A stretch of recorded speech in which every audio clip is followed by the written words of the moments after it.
for our little talk back here. My name is Dominic Grijalva, and I am the director, co-director of 35mm musical exhibition. And these people right here are the fantastically talented cast. I would like to, let's go down the row here, and let's have everybody introduce themselves, starting with Jess. Hi, my name is Jessica Meredith. I'm Julia Prieto. I'm Jackie Castro. I am Brandon Valdez. I'm William Bishop. I'm Sabrina Lopez. I'm Miguel Gastelum. I'm Sean Williams. I'm Kendall Lynn Cowger. I'm Jeremy Hitch. I'm Maddie Spate. Cameron Briggs. All right, and Maddie Spate. Thank God, give him a hand. Oh, and here comes Mr. Michael Flores. This is quite the unconventional thing that we're doing. Not too many shows are about pictures, first of all, and not too many shows are just music for the entire time, and unless you're like Andrew Lloyd Webber or something, but even so. So if you have any questions for these guys, whether it be for me, for the band, for Juan, for Will, for Sean's beautiful hair, like, what's on your mind? Like, I'll take anything. Anybody got something? Yes. Okay, Chanel. so this show, it just seems like such a blank slate, like even more so than just picking up a script. Like, did you ever feel like you were overwhelming yourself too much with ideas and you had to like draw yourself back and make it simple, or was it always like a basic, simple idea from the beginning? Is a question for me? Yeah. Oh. Sorry. Yes. Yeah. Or I guess for everybody. Yeah, as short far- answer would be yes. The thing about this show is when you get the script, they're really, what it really is a lyric book. There was all of the songs in this little booklet, lyrics, and basically nothing else. It gives you like a 1 to 2 sentence description of what could be going on in this song, and it leaves basically everything else up into interpretation. So of course I'm reading this thing going like, oh, I want to do this, I want to do that, I want one song to be a video game, I want one song to be like, I don't know, an episode out of True Blood. And the more we got into it, and we also had a very short rehearsal process, so the more we were working on it, and as time was flying by, I realized I had to take back some of the bigger ideas that I had and just sort of compromise. You always have to compromise with shows, especially ones like this that are so open to interpretation directorially. I'm sure Michael would be able to confirm with me on that. So short answer, yes. Any questions for the cast here? They're the ones doing it. Yes, Ginger. Have you ever seen this produced anywhere? Any of you? No. I know I have on YouTube. Yes. Anybody want to speak on that? Like, did anybody do any research for the show on YouTube during the process? Maybe watch some of the videos that were up there? Brandon says no.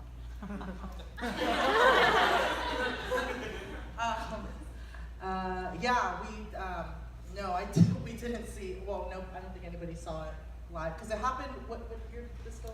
About 2012. 2012, so yeah, no. But once he said we were doing it, I think we all looked up the music and the stuff. There is, choreography-wise, there is movement stuff that they do subtly as they're performing it, but in terms of anything else, it's just they're standing there with handheld with mics, and that's it, and then there's nothing else pretty much to it. So we kind of added all of the visual aspect, all of the blocking and the platforms and the projections and stuff to kind of make each story of the picture come to life just a little bit more for the audience to kind of take them on this journey. Incredibly organic. I'm impressed. Yeah. And I have one other thing, and then I'll shut up. A huge, I am so impressed, as you all are, with your vocal director, Mindy Ramos, because this is so difficult. Unfortunately, Mindy could not be with us. She had to take a vacation. She works too hard. She's on her We way love home her so right much. now. She's Yes. texting me during this. Yeah. So the nice thing about that is, well, not the nice thing, but the lucky thing about that is we had David up there in the booth, who normally runs and designs the lights here. He stepped in tonight for one night only to run sound, so we're very thankful to have him tonight. Oh, and while I'm looking up there, we have our spot operator, Scott. Scott, give us a wave. He was operating that one spotlight the whole time. All right, let's move on. Anybody got any other questions? Yes? I just want to know how you're all doing tonight, because that was an amazing performance, and I just gotta say, you all must be tired, like really tired. I can't even describe how tired you must be feeling. But I gotta say, you guys made my night. That was really great. That one performance with what was it, Jules and Jesse, brought me to tears. So I gotta say, amazing job, all of you. I have to leave now. Thank you very much. Yes, Mr. Mangles. Hi, I'm curious, and any of the actors can answer this question. Did anybody work to find some sort of through line to it? Did you have to? I'm curious how you approach the character. Did you approach the character from a vignette point of view, or did you see yourself as every person? You know, I'm just curious the process of doing it, because you all seem to be very unique characters in scene to scene. But I also saw sort of consistencies. I don't know if I'm seeing the actor come through or a character choice come through. I'm just curious. Anybody want the mic? Too convoluted question.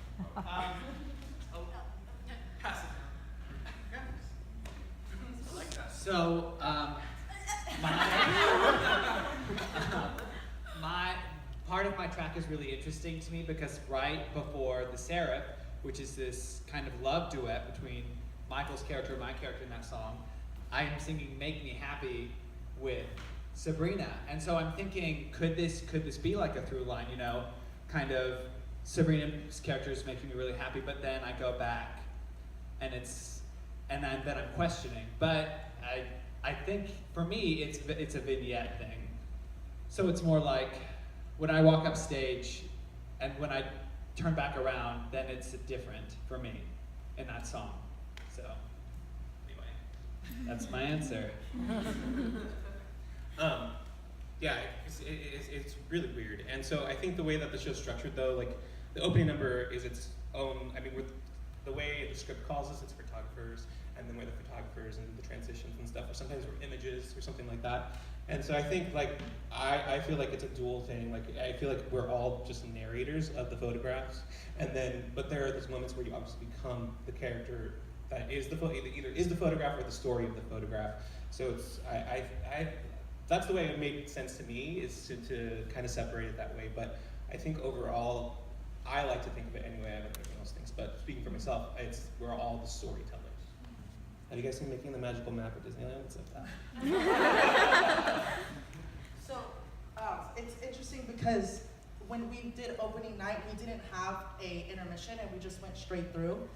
And so for me personally, I felt like we needed that intermission in order to digest what you guys just witnessed, and to kind of be able to talk about it and communicate a little bit about what exactly is happening, because it's not a typical musical, it's just separated. But for me, the spot, we end after Mama Let Me In because I found a common thread personally from the Seraph, and going from, Sean, thinking about Sean's character and how he was just with Sabrina, and now we're kind of having this love duet. And then we go into Immaculate, where we use people in order to sell art. And then we go into Mama Let Me In, which to me is saying,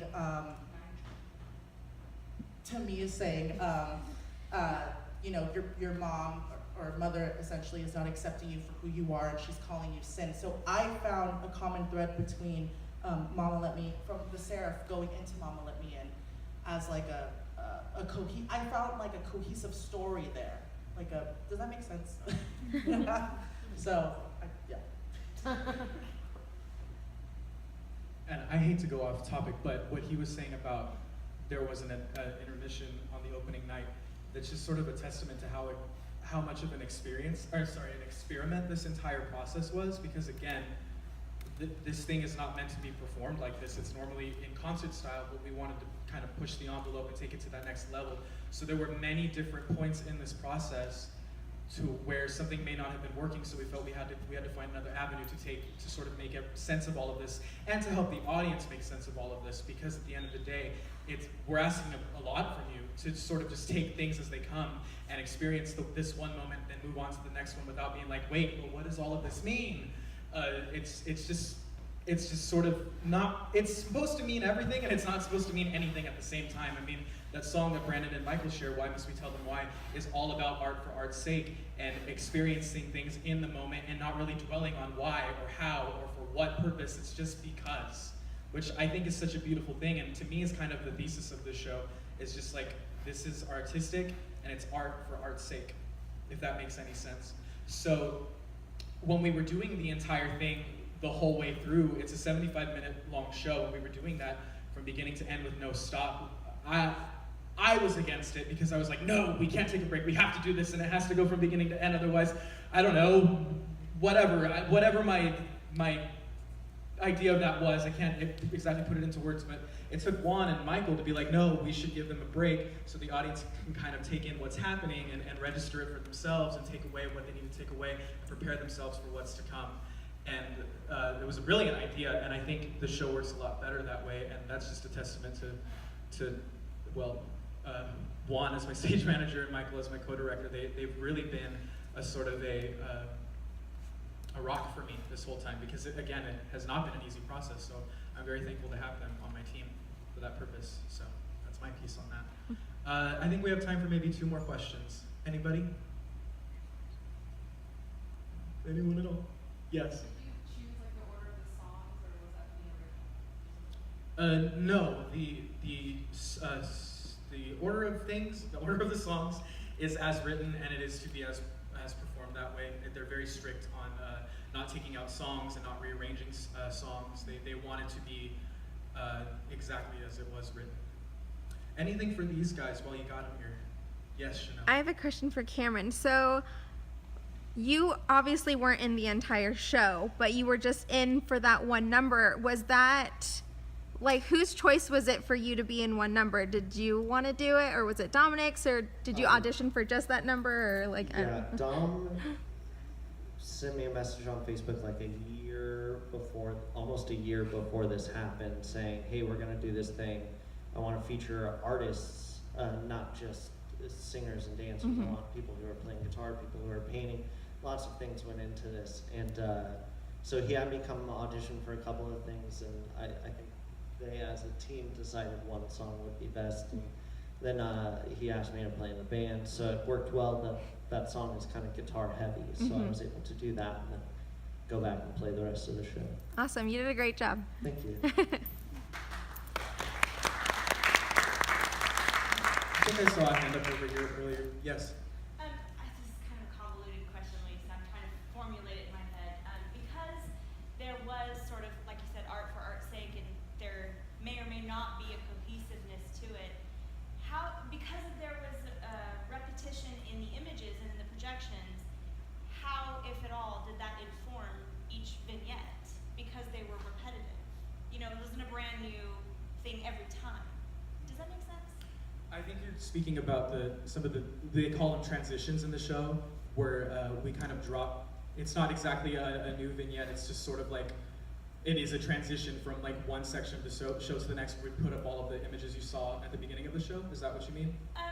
Sure, but I mean, there was, just that there were repetitive images kind of layered in, you know, with everything, and so, so to me, I'm just thinking, like, how did that inform, you know, what you made out of that? I don't know, artistically. I think the reason that I put up, if I think what you're talking about is what you're talking about, the reason I put up that collection of the same images up a few times throughout the show is just to kind of bring us back to what it is. Yeah. It's a collection of moments up there, because that's kind of what they keep saying. It's a moment stopped in time. So I think by bringing up those images and bringing up those moments, we kind of just remember, like, okay, on to the next one, to kind of keep you from dwelling on things and trying to sew them all together. Because again, we are trying to convey the idea that it all is a collection of things rather than one storyline, I think. Okay. I think, if that makes sense. Yes. We kind of tied that together too by essentially giving everybody a different artist as to what they represented, like a dancer, an artist, a photographer, and so that's why in the beginning we're kind of spectators in this museum. That is our one setting in the beginning, and then we conclude included by going back to that, so that way it kind of ties together a little bit more. Does that make sense? All right, how about one more question for one of these guys? Anybody got something? And we'll call it a night. Anything at all? Going once? Going twice? Yes. Miss Kimberly Cowger, how are you enjoying your current roommate situation? Everyone wants to know. I love those ladies. We love you too. Alrighty, I think that's a pretty good note to end on. So, again, yay, love. Love is love, as they say. So I want to thank you guys for coming out. I hope you had a wonderful time. It was really great to see such a nice, healthy crowd tonight. Please spread the word about our show. We have another 2 weekends left. We have a show tomorrow at 7:30 and 2 on Saturday at 2 p.m., 7:30. And then that whole week of shows will repeat for our last closing week. We have no shows on Sunday. Didn't really strike me as the Sunday matinee kind of show. Yes, and tomorrow night we have a after performance cabaret / art night like we did last summer with Heather's. It was such a success we decided to do it again. So you saw all of the lovely art that's out there in the lobby. That'll be auctioned off tomorrow night. You'll have a chance to take any of those pieces home that you saw if you liked it enough. There will also be a slew of performances by these guys and a couple of friends of the cast. So again, thank you so much for coming tonight and have a safe drive back. Thank you very much.